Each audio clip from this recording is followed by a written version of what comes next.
sub competition. All right, so this is the beginning of round 3. We have Jango Tarkentown on the bottom. I'm going to update the overlay a little bit. And it looks like we have the special Luke from the Learn to Play as our Gen Con on the top is the leader. So it's somebody who's liked Luke a while.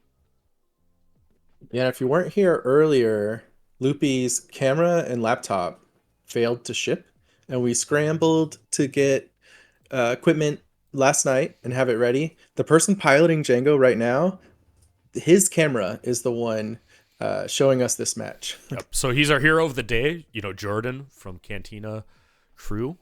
I'll have a graphic with that. But we thank so much. Everybody go subscribe to Colorado Cantina Crew.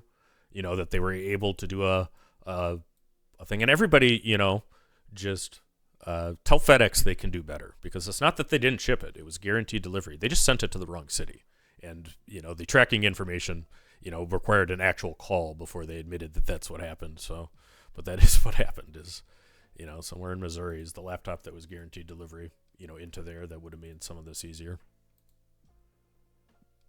All right. Yep. So as much as I would like to see a Luke win, I think, Jordan's helped us out a lot. I want to see our hero win on stream. Yeah. And I mean, that just shows, how good a community this is. That, literally we had that problem addressed in about an hour and a Bothan single was sent, which I appreciate, John. But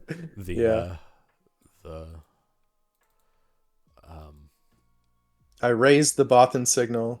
I knew we had lots of boots on the ground. We were going to make it happen. Yeah, and we have a top 4 PQ token. That's good eye there, and the video is actually there.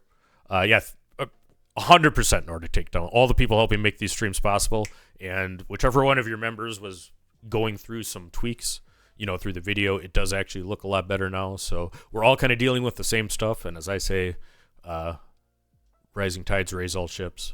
All the content creators and everybody involved in the community is on the same side. Luke attacks with, either attacked or used the ability of the Conqueror Interceptor to put a shield, and that's a cool play. So he can do the damage to it now, but Luke's going to have the ability to shield that Conqueror down before actually the Tarkentown can hit. So the Space Sentinel is in there with a shield. Yeah, 2 of your best starts with these Luke decks is a Dispatcher or a Resupply. Just a little bit of ramping to help you play your units and shield them at the same time ends up being really powerful. All right, and the name of the player on top is Josh Hutt. Not Jabba the Hutt, but Josh the Hutt. Yes, that is the Luke player. And we have... So the other thing that happened is I talked to Jordan yesterday from Colorado Cantina Crew. I apparently had played a series with him on Carabast, and people that have played me on Carabast know I'm chatty and I like to talk to people. But he mentioned how good those games were and how kind I was, there. So you try to do nice things for people, and you never know when they're going to be your hero. So that is cool stuff. Absolutely.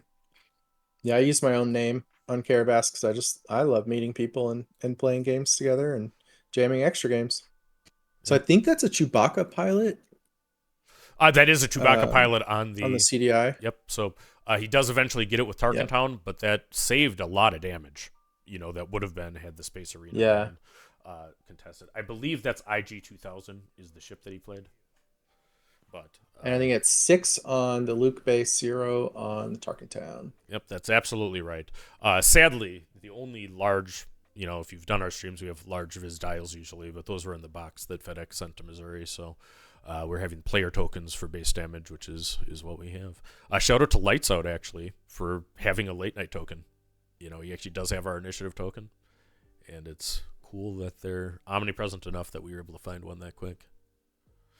Jeff so Luke using a takedown to take down IG-2000, and then we're firing off a TDR. See what he hits. So 7 cards. 2 extra. Yep. So he can't play a Devastator. So, the last thing Jango wants to see is 3 Devastators there. Yeah, killing the IG let him hit IG, which Yep. is I was thinking they both do 3 damage. Do I want to kill the interceptor or the IG? It's an interesting choice, and now here it gave him the Jango player the option to deploy the IG off the TDR. Right. So Tarkentown's used. He's able to get out a Luke pilot on the ground with one remaining resource. So that's a notable play. Adding more ground presence there and something else that he can shield. I mean, Luke is a 3-2 as a unit, but he, wears a shield the same as then. Then it kind of changes what the health is. ISB agent comes down. He reveals a sneak attack and finishes off the Alliance dispatcher, but that dispatcher did a lot of work. And then he does 3 damage to base. Starting to get a little out of hand for the Luke player. Yep. Jango is going very wide. They're going to be able to tap down the Luke most likely, unless there's some answer to Jango this turn.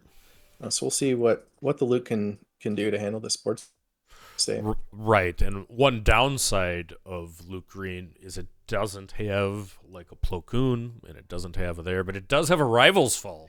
So he came Yep, prepared. that's what I was looking for. Yep. So here we go. Here we go. Jango is down, and this is the turn where you get an open field going against a Jango, right? Because you have no ability to tap down if you died this turn.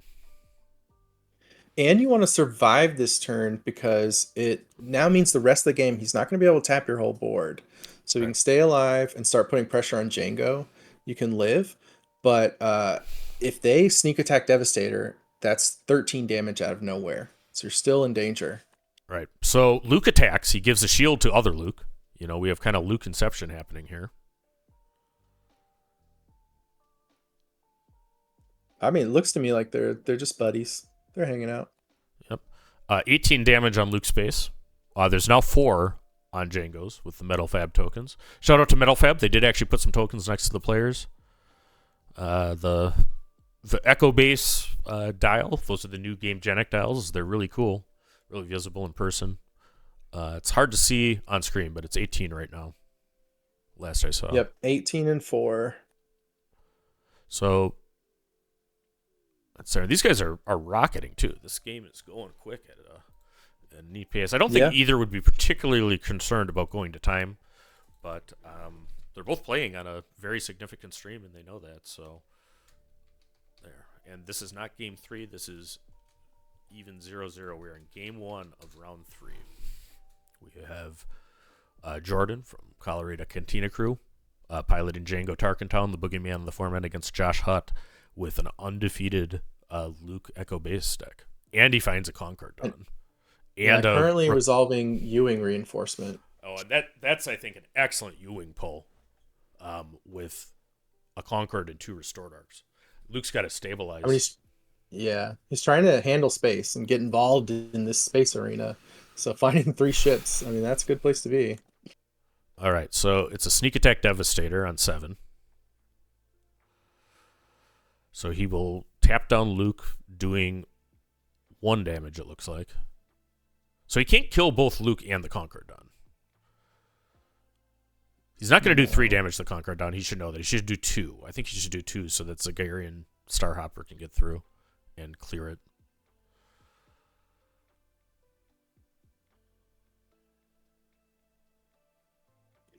Looks like our hotspot is struggle busing. That is an accurate statement. But the game goes on. The Zagarian Starhopper clears the Conqueror Don Interceptor. And that leaves 2 tapped restored arcs there, and the Devastator is going to be able to get through, which puts him perilously close.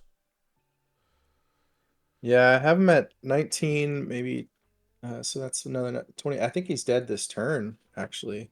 Yeah, I think he is. So this is probably going to go to game 2. Yeah, scooping it up. Jango takes game 1. So, I mean, the good karma buff, from stepping up, helping Jordan right now. We'll put this up. Jango is up 1-0. So what are you sideboarding if you're Luke? At this point. Actually, Let's see. we can look at the list, can't we? So we mentioned before when we're doing these commentary, we do actually have access to the deck list right now through some of the work of Melee in there, but we're not going to display them on the stream until the portion of the event where it is open deck list, because we don't want there to be a picture of a deck list and then one of the top players going there. Yeah, looking at the Luke list, it seems like they must feel pretty good into Django because I don't see a lot in their sideboard that I would bring in. They have Tech, Home One, Confiscate, 2 Perilous Position, 2 Echo Based Defender, and 3 Scanning Officer. Yeah. So Scanning Officer for Han. You could bring in the Perilous Position to soften up Django on his flip turn or to on like a Sneak Attack Devastator, for example. But I don't see a lot of other cards that I would specifically bring in for this match. Yeah. And I think that's right. I think that the two perilous positions come in, for Luke. But I mean, as you can expect, I mean, you really probably should not be sideboarding too much when your opponent is Jango, because you should have your deck set to be good into Jango Right. to the maximum extent that you can right now. At least that's my theory on it. On the And the Jango, Django player has some cams. Yeah, they have the little rampy 4-drop boy that they can get in with. yeah, but notably, the Jango does not have access to a breaking in right now, and he does have 2 Radiant 7s, which I don't know that Luke is the right matter for that, but Yeah. I think He that. has 2 Swoop Downs. He'll Mhm. probably bring those in because Swoop Down does give Saboteur. Oh, that's right. Soupdown does the same thing. So, yeah, no. Yep. The problem is the shields. I mean, that is 100% the problem. For Jango. Oh, they showed us what they're sideboarded. Love it. Oh, what was it? I did. I was actually looking at the list at the time, so I didn't see. I didn't see it as it Yeah. is. But these Okay. guys are pros. I mean, if you're on the feature table, act like you've been there before. I mean, we appreciate any hand tips that guys can do. We can appreciate that there. And let me check the chat. We got Even 216 the Cad Bane. Yep, watching live there. So thanks everybody for joining us at the coverage of the Denver Sector Qualifier. We're going into Game 2 of Round 3, and we have Jango Tarkentown, piloted by Jordan, up 1 game on a Luke Green that is 2-0. Yeah, I think Django's still going to be advantaged here. Luke needs to slow down his start. He took a lot of early damage and put him on the back foot there so that sneak attack devastator was deadly. Yep. And he had that sneak attack the whole time. He pulled the Devastator, I think, sometime there. But I mean, he had a pretty good hand. He had the IGs, and then he hit the other one to board tap there. All right, and they are pros. So unfortunately, the video quality is having a moment right now. I mean, I think that we did everything possible to sharpen, and the first half of the first match was good, and it's literally the strength of the MiFi connections that do that, and there's so much that can be done. The internet doesn't exist there actually 1982, because to be able to do that, it's there. So I mean, everybody is on their phones, and the way mobile hotspots work is they use the same kind of cellular signals as everything else. So it's what can be do. I mean, the venue does not provide free internet to people who rent the space. In fact, they more or less price gouge is what we've learned.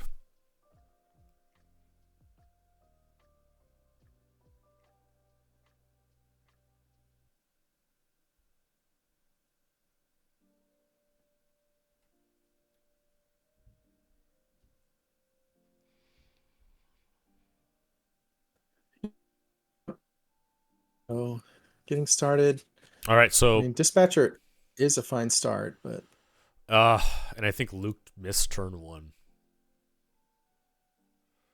mm,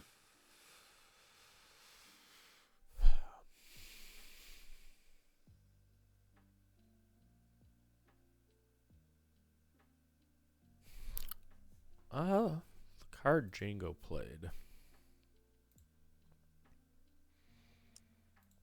this is a difficult puzzle game.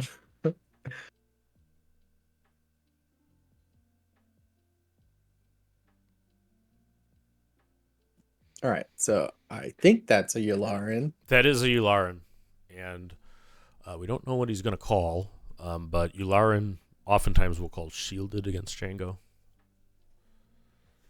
Yeah, I mean, if you can name Grit, you can name Sentinel, you can name Shielded, you can name what's the Restore One, I think.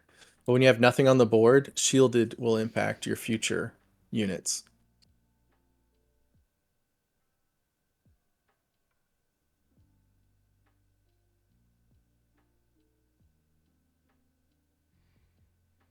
Oh, that's a Concord Dawn Interceptor. Yep, Concord on Interceptor with a resource still available. I expected a shield. Did they say shielded? Apparently not. The call for Yularen can be a variety of things, but if it came in, and he didn't place a shield token either, so he might have. I don't know if he called Yeah. Sentinel, or their IG finishes off the Yularen unit.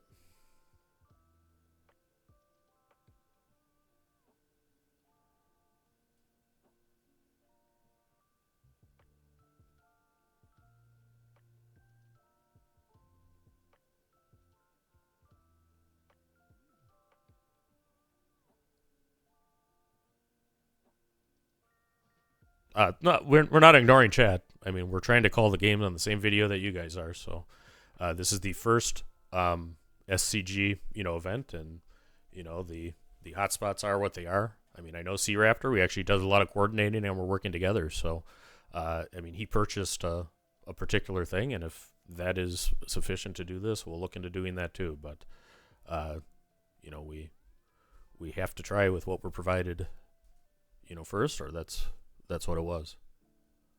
He brought a server to the place.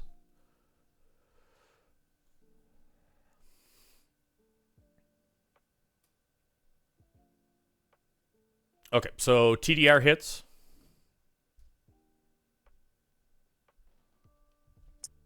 Yeah. Was it a Zygerian? Was it a miss? I think so. Yeah. So TDR comes through. I mean, that's the first good news for Luke this game, really. Yep.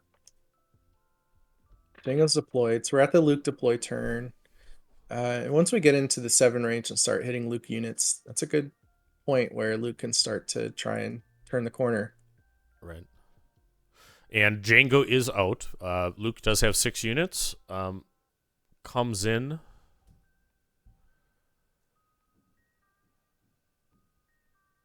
Kills the space unit. That probably was the ambusher space unit. The has high I health. think I see 4 tapped. Right.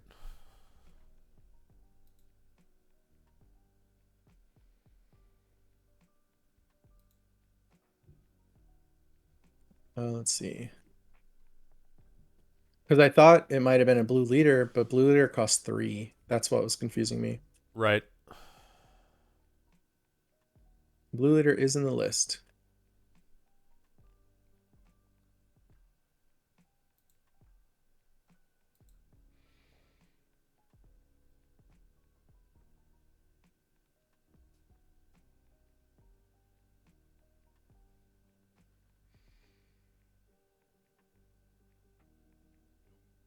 I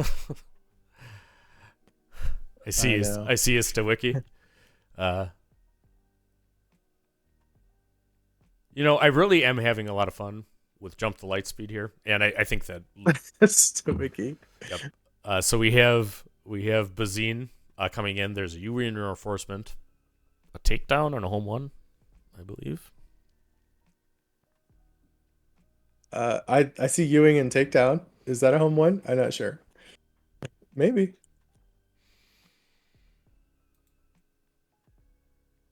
Here's Luke. Yeah, it's a home one. Luke comes down. Okay.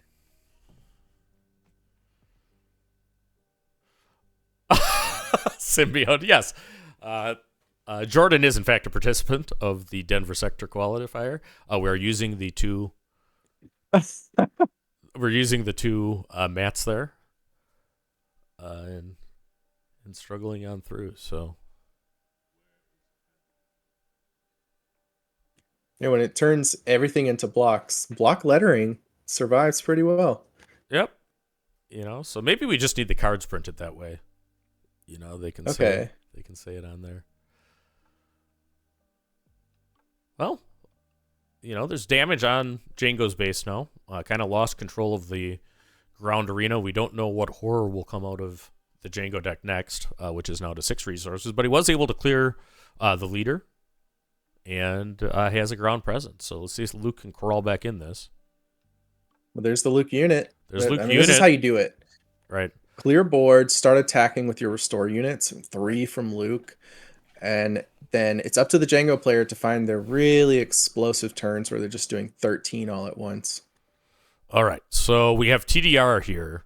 I think he's probably looking for a War Jug because, I don't think he could just ignore the ground arena, but he gets a Devastator instead, which is always good. And that is going to be a good game because he's able to do 13 burn.